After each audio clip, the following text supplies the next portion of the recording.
This is utterly unacceptable, Aliana. Your negligence has cost us millions. Dr. Malcolm Whitner's voice boomed through the conference room, bouncing off the sterile white walls and making several of my colleagues flinch. I sat frozen in my chair, feeling the weight of 24 pairs of eyes boring into me. The quarterly staff meeting had transformed into my public execution. My name is Aliana Voss, and after 15 years of dedicated service to NovaMed Research Institute in Toledo, Ohio, I was being thrown under the bus without warning. At 54 years old, I had dedicated my entire professional life to ensuring our lab maintained impeccable standards. Every protocol followed to the letter. Every compliance check performed with meticulous attention to detail. Every new staff member trained with patience and precision. The National Institutes of Health Grant Committee has cited significant irregularities in compliance documentation as their reason for rescinding our funding. Malcolm continued, his thin lips barely containing his fury. $8.4 million. Gone. His fist slammed against the polished conference table. I wanted to defend myself. The words formed in my throat, but died before reaching my lips. This wasn't about finding truth. This was about finding a scapegoat. The warning signs had been building since Meditech Solutions acquired our lab 6 months ago. Suddenly, quantity trumped quality. Deadlines became more important than data integrity. And the new wave of researchers brought in by corporate seemed to operate under different rules than the rest of us.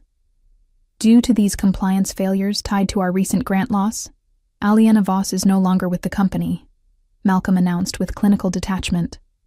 Her office will be cleared by end of day. Without a word, I rose from my seat, straightened my navy blue blazer, the same one I'd worn on my first day at NovaMed, and walked out. My footsteps echoed down the hallway toward my office as whispers erupted behind me. Dr. Erin Glass, one of Meditech's star recruits, caught my eye as I passed the open lab. She quickly looked away, her face flushing slightly.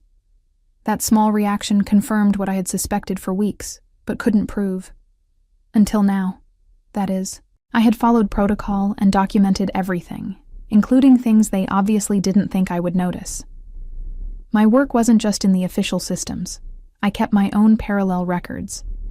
Call it professional paranoia or just good sense, but I'd maintained a private ledger of every deviation from standard procedure I'd observed since the merger. It was time to put those records to use.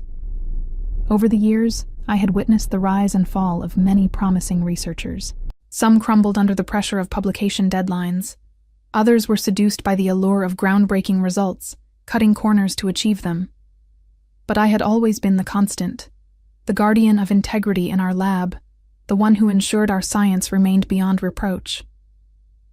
I began at NovaMed when it was still a small, independent research facility specializing in autoimmune disorders. Back then, we celebrated each small discovery with genuine excitement. Our founder, Dr. Elaine Novak, insisted that good science couldn't be rushed. Patience produces precision, she would say, adjusting her spectacles as she reviewed our findings. When Dr. Novak retired 5 years ago, things began to change.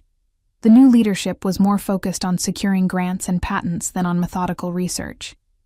Then came the merger with Meditech Solutions, a corporate behemoth with deep pockets and shallow scientific principles.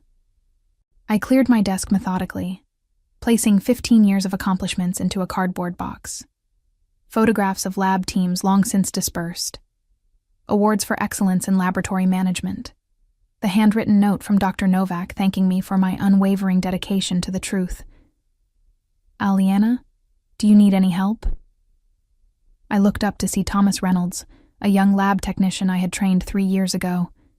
His expression was a mixture of concern and discomfort. Thank you, Thomas, but I'm almost finished. I offered him a reassuring smile. Just make sure you keep detailed records of everything you do, especially when it involves the chemical storage logs. His eyes widened slightly. Is that what this is about? The chemical logs? Among other things, I replied carefully. Just protect yourself, Thomas. And remember what I taught you about protocol documentation. After he left, I unlocked my bottom drawer and removed a plain black notebook. My personal ledger. Inside were dates, times, and observations that contradicted the official records, particularly those concerning Dr. Glass's accelerated trials and the suspicious amendments to chemical storage documentation. I slipped the notebook into my bag and took one last look around the office that had been my professional home for a decade and a half. The potted aloe plant by the window, the periodic table poster with my handwritten notes in the margins, the view of the parking lot where I had watched the seasons change through countless late nights and early mornings. At the door, I turned out the light and whispered a quiet goodbye to the place that had defined so much of who I was. Or rather, who I had been. That evening, I sat at my kitchen table, the contents of my personal ledger spread before me like evidence at a crime scene. Pages of notes, screenshots printed and dated, copies of emails that contradicted official records. A timeline emerged, showing precisely when the integrity of our research began to falter. It started 3 months ago when Dr. Glass initiated a new trial protocol for an experimental arthritis treatment. According to standard procedure, certain chemicals required specialized containment and could only be used in specific quantities over controlled time periods. But the official logs showed impossibly short intervals between usage, a clear violation of safety protocols. When I questioned this, I was told by Malcolm that Dr. Glass has approval for an accelerated timeline. No further explanation was offered. Then came the missing data points in our trial results, gaps that were conveniently filled later with numbers that looked too perfect. When I raised concerns about statistical anomalies, I was reminded that Meditex has different analytical standards, and that I should focus on operations, not analysis. The final piece clicked when I pulled up my security access logs. On 3 separate occasions, my credentials had been used to approve documentation changes during hours I wasn't even in the building. Someone had used my authorization to validate modifications to critical compliance documents now being used to blame me for the lost grant. My hands trembled as anger and betrayal washed over me. For 15 years, I had maintained an unblemished record. I had trained dozens of scientists in proper laboratory procedure. I had been the backbone of Novamed's reputation for excellence, and they had discarded me without a second thought. My phone buzzed with a text message from Thomas. "Everyone's in shock. They're already interviewing replacements for you. Glass seems nervous." Good, I thought. She should be nervous. I took a deep breath and opened my laptop. With methodical precision, I began organizing the evidence. First, a detailed letter to the Institutional Ethics Board, outlining the falsified data and naming those responsible. Then, a comprehensive report for the Occupational Safety and Health Administration, complete with time-stamped screenshots showing the chemical storage violations. As I worked, a sense of calm replaced my initial anger. This wasn't about revenge. It was about truth. It was about ensuring that scientific integrity wasn't sacrificed on the altar of corporate profits. By midnight, both documents were complete, ready to be sent the following morning. I closed my laptop and walked to the window, looking out at the quiet Toledo street. Tomorrow would change everything. Not just for me, but for Novamed and Meditex as well. Before heading to bed, I laid out my clothes for the morning. The same navy blue blazer I'd worn on my first day, and again on what they thought was my last. But I would have one final visit to make, one final duty to perform as the guardian of truth I had always strived to be. Morning light filtered through my kitchen blinds as I sipped coffee and reviewed my documents one last time. Each allegation was backed by evidence. Each claim could be independently verified. I had been meticulous. It was who I was, after all. I sent both emails within minutes of each other, first to the ethics board, then to OSHA. The weight that lifted from my shoulders was immediate and profound. Whatever happened next, the truth was out. My phone rang almost immediately. The caller ID showed Novamed. I let it go to voicemail. Then another call, Malcolm's personal number. I silenced that too. I didn't need to hear their excuses or threats. The evidence would speak for itself. I dressed carefully, sliding my arms into the sleeves of my blazer with deliberate movements. In my bag, I placed a sealed envelope containing printed copies of everything I had sent electronically.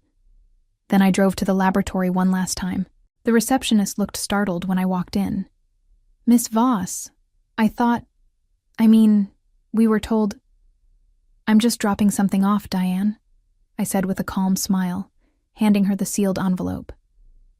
"Please ensure this reaches the board of directors. It's important." As I turned to leave, I saw Dr. Glass hurrying down the hallway toward me, her face tight with concern. "Aliena, wait," she called out. I paused, allowing her to catch up. Up close, I could see the dark circles under her eyes, the strain etched into her features. "Can we talk?" she asked, her voice low and urgent. "Privately?" "I don't think we have anything to discuss, Dr. Glass," I replied evenly. "Please," she insisted, glancing nervously toward Malcolm's office. "What happened yesterday? It wasn't right. I tried to speak up, but you chose to remain silent," I finished for her. "Just as you chose to falsify those chemical storage logs. Just as you chose to use my credentials to approve documentation I never saw." Her face paled. "How did you—" 15 years, Dr. Glass. 15 years of watching people come and go. 15 years of knowing every system, every protocol, every audit trail in this laboratory. I kept my voice level, professional. "Did you really think I wouldn't notice?" "It was Malcolm," she whispered, her eyes darting around to make sure no one was listening. "He said we needed those results fast-tracked for the quarterly report to Meditex. He said you were being difficult, slowing everything down with unnecessary checks. Those unnecessary checks are what keep our research valid and our lab safe," I replied. "But it doesn't matter now. The truth is already on its way to those who need to see it." The color drained from her face. "What have you done?" "My job," I answered simply. "The one I've always done, whether anyone appreciated it or not." I walked out of Novamed for the final time, my head held high. By noon, my phone was buzzing constantly with calls from numbers I didn't recognize. By 2 o'clock, local news outlets were reporting that OSHA investigators had arrived at Novamed Research Institute for an unscheduled comprehensive inspection. By 4 o'clock, I received an email from someone I hadn't heard from in years, Dr. Elaine Novak herself. "Aliena," it read, "I've been contacted by the ethics board regarding your report. I always knew you were the moral compass of my laboratory. Would you be willing to meet and discuss this further? There may be more that needs to be brought to light." I sat back in my chair, a small smile forming. Dr. Novak had been retired for years, but her name still carried significant weight in the scientific community. If she was getting involved, this was about to become much bigger than Malcolm or Meditex had anticipated. 2 days later, I sat across from Dr. Elaine Novak at her modest home in the historic district of Toledo.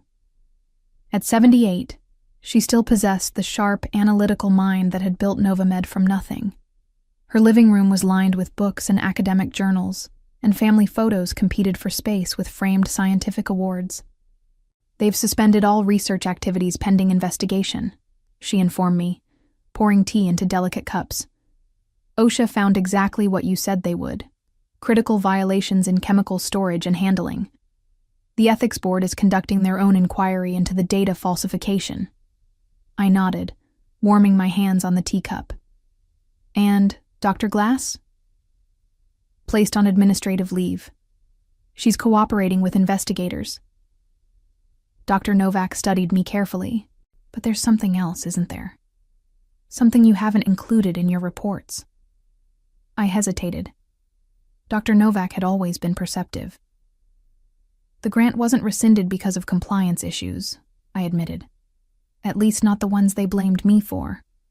Dr. Novak's eyebrows rose. "Go on." 3 weeks ago, I discovered discrepancies in the preliminary trial data that Dr. Glass submitted for the NIH grant.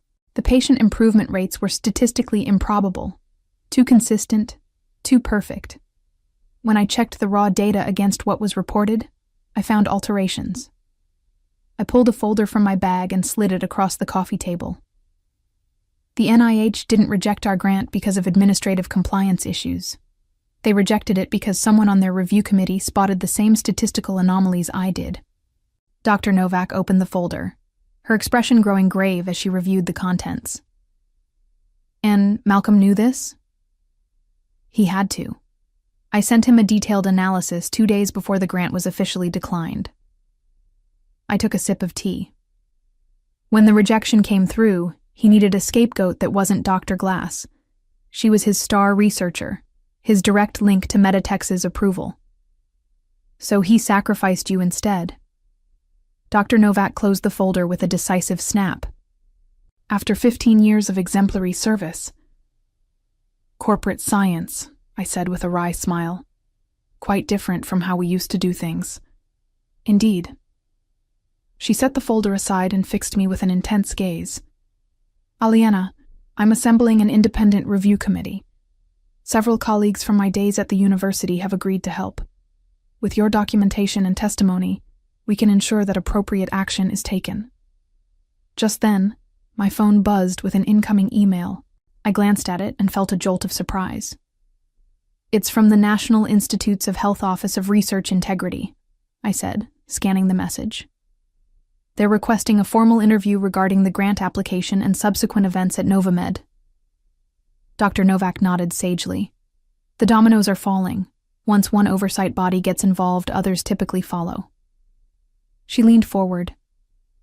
Aliena, I want you to know something. What you've done, standing up for scientific integrity at great personal cost, is the very essence of what Novamed was founded upon. I'm deeply sorry that the institution I built failed you so profoundly. Her words touched me more than I expected. For the first time since this ordeal began, I felt tears threatening. Thank you, I managed, composing myself. That means a great deal. Coming from you. As I drove home from Dr. Novak's house, my phone rang again. This time it was a number I didn't recognize. I answered cautiously. Miss Voss, this is William Harrington from the University of Michigan Medical Research Division. Dr. Novak suggested I call you. We're looking for someone with your expertise to oversee laboratory compliance and ethics training for our staff. Would you be interested in discussing the position? A sense of vindication washed over me. This wasn't just about exposing wrongdoing. It was about finding my place in the scientific community again. Somewhere my values would be respected. The University of Michigan interview went remarkably well. As I discussed my experience and philosophy regarding laboratory ethics, I could see the respect in the committee members' eyes. They weren't looking at me as a whistleblower or a troublemaker. They saw a professional with unwavering standards and the courage to uphold them. Your recommendation from Dr. Novak carries significant weight, said Dr. Harrington as he walked me out. But your handling of the Novamed situation demonstrates exactly the kind of ethical leadership we need. I left with a formal job offer, Director of Research Integrity and Compliance Training. The position would allow me to develop protocols and train researchers across multiple departments, ensuring that scientific ethics remained paramount throughout the university's research programs.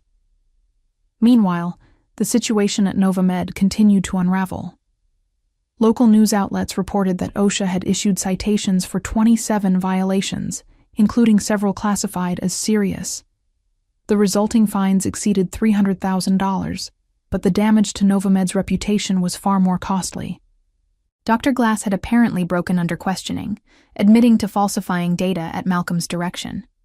She provided investigators with emails and recorded conversations that corroborated my evidence and extended the trail of deception further up the corporate ladder to Meditech's executives.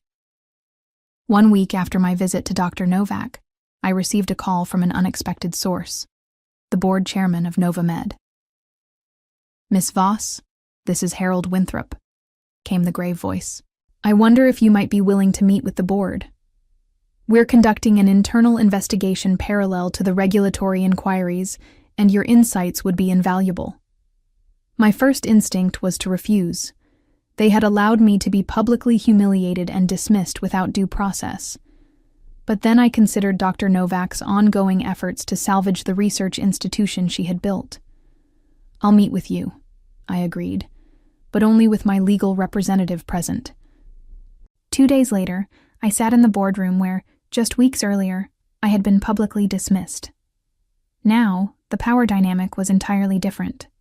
The board members looked tired and worried. Malcolm's chair was conspicuously empty. "Where is Dr. Whitner?" I asked as the meeting began. Harold Winthrop cleared his throat. "Dr. Whitner has been terminated effective immediately. We've also severed several key relationships with Meditech Solutions and are in the process of restructuring our leadership." I nodded, maintaining a neutral expression despite the satisfaction I felt. "Miss Voss," Winthrop continued, "we owe you a profound apology. The events that led to your dismissal were not only unjust, but potentially criminal. The board has authorized me to offer you full reinstatement with a substantial compensation package for damages to your reputation and career." My attorney and I exchanged glances. We had anticipated this. "I appreciate the offer," I said carefully, "but I've accepted a position elsewhere. However, I would be willing to consult during your transition period to help restore proper protocols and procedures." The relief on their faces was palpable. They needed someone who understood the systems, someone who could help rebuild the laboratory's shattered credibility. We negotiated terms that included a public apology and retraction of all allegations against me. As we left the meeting, my attorney smiled. "That went even better than expected." "They're desperate," I replied. "The NIH has suspended all their current grants pending review. Without proper certification and compliance, they'll lose everything." That evening, I received a text message from Tomas. "They announced everything at an all-staff meeting today. Malcolm's gone, Glass is gone, and they said you were right all along. Several people applauded. Wish you could have seen it." I smiled at the message, but didn't reply immediately. Instead, I opened my laptop and began drafting a comprehensive transition plan for Novamed, my final contribution to the laboratory I had served faithfully for 15 years. Sometimes, I reflected, the most powerful form of redemption isn't about getting even. It's about helping rebuild what was broken, but on better foundations. The congressional hearing wasn't something I had anticipated when I first sent those emails to the ethics board and OSHA. Yet here I was, 6 months later, seated before the House Committee on Science, Space, and Technology, preparing to testify about research integrity in privately funded laboratories. Malcolm and 3 Meditech's executives sat at a separate table, their faces grim.